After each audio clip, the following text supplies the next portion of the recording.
Peuple de Dieu, Shalom, que l'Éternel vous bénisse.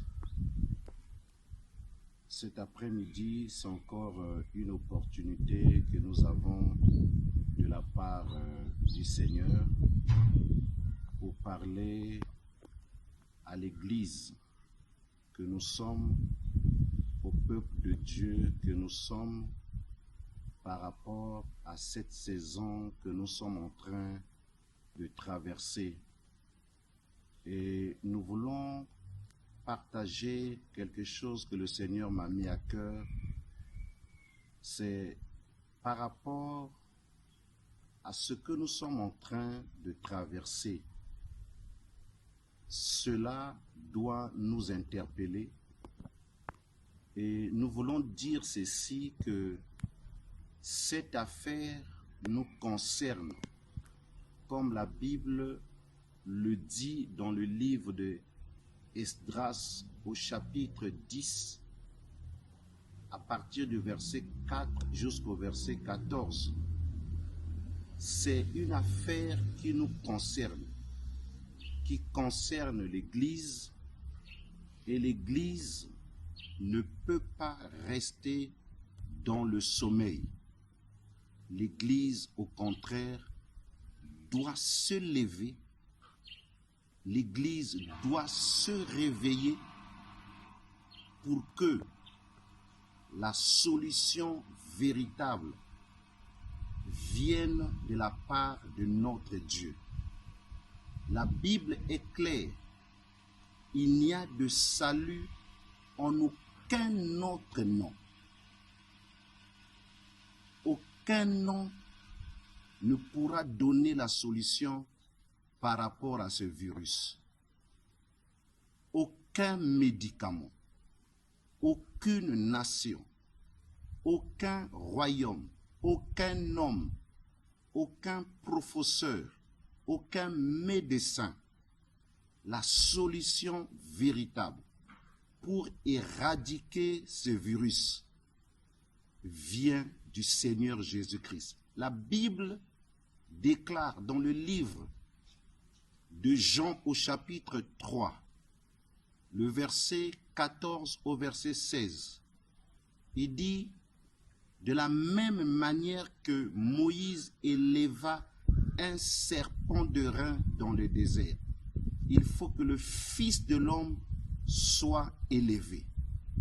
Et lorsque les serpents brûlants ont mordu les enfants d'Israël, la solution que Dieu avait donnée par Moïse, c'était de faire un serpent de rein, et que tout celui-là qui était mordu par le serpent brûlant, en regardant les serpents de rein que Moïse avait élevés, devait conserver la vie.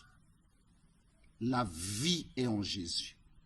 La guérison est en Jésus. La libération est en Jésus. Je voulais dire ceci. Lorsque nous lisons la parole de Dieu, dans le livre de Exode, chapitre 1er, Exode, chapitre 2, il y a eu un décret qui était là, disant que tout mâle des Hébreux devait être tué.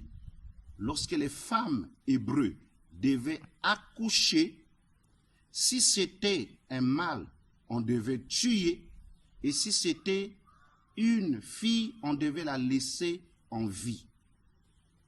Quand le diable veut détruire, il détruit l'enfant mâle.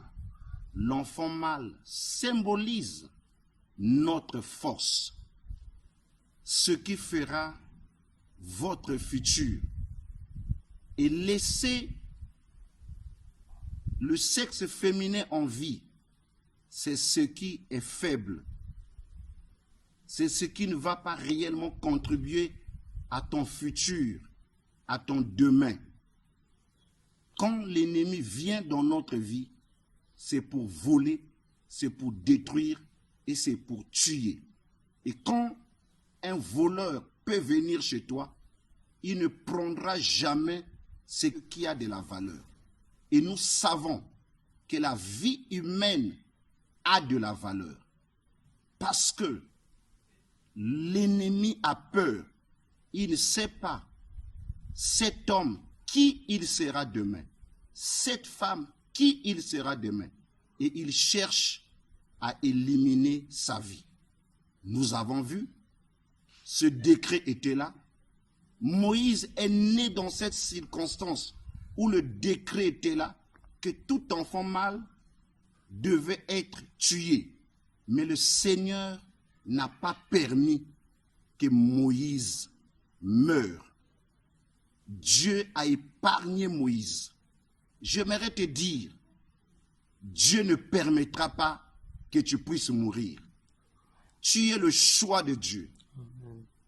Dieu te connaissait quand tu étais une masse informe dans le sein de ta maman.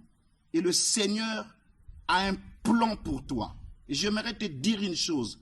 Tu es né pour sauver. Et tu as été sauvé pour sauver. Moïse est né et Dieu a permis que malgré la loi, que Moïse soit sauvé.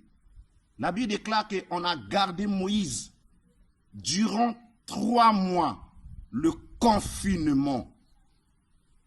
Moïse aussi a été confiné, gardé pendant 3 mois. Mais la Bible dit qu'au 3e mois, Moïse a commencé à crier, Église, crions. Il est temps que nous crions. Si nous nous contentons du confinement, le pire va nous arriver. Il est temps que nous nous levons.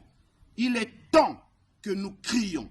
Il est temps que nous puissions invoquer notre Dieu. Moïse était un bébé de 3 mois. Il a tellement crié, pleuré, que sa mère ne pouvait plus le confiner, le garder. Et sa mère l'a pris, est allé le laisser au fleuve du Nil. Et le Seigneur, qui est au contrôle de tout, a fait sortir la fille de Pharaon. La fille de Pharaon est venue ce jour-là se baigner aux eaux du Nil. Il a écouté un bébé qui pleurait dans le berceau. Il a compris que c'était un enfant hébreu. Et la fille de Pharaon a pris Moïse. Au lieu de tuer cet enfant, il ne l'a pas tué. J'aimerais te rassurer, le corona ne te tuera pas. Arrivera. Aie les regards tournés vers le Seigneur. Aie confiance à ce Dieu qui a dit, je ne t'abandonnerai, je ne te